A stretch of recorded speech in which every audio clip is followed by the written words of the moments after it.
Hoàng Long Army Sơn Tây nhé.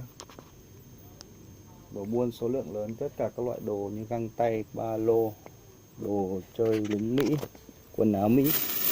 Cái găng tay đây nhá, các loại mẫu da.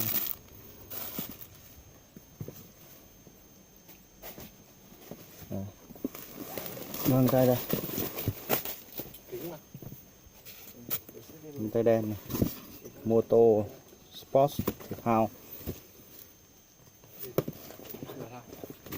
ba lô chiến thuật này, multicam này, ACU màu đen có này, thì quân độc chiến này, đủ nhá, các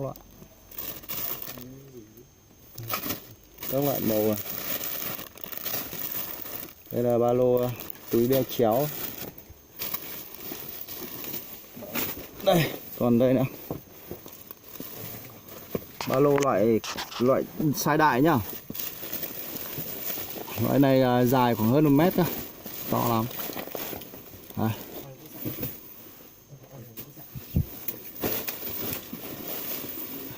Đấy, cụ nào cần thì cứ liên hệ nhá. Hàng còn rất nhiều.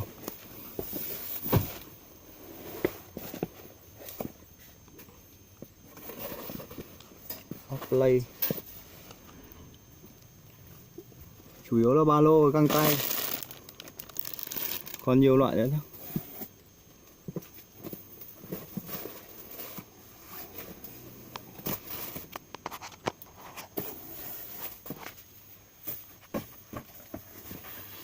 Không 988 345 995 nhá. Hoàng Long Army Sơn Tây.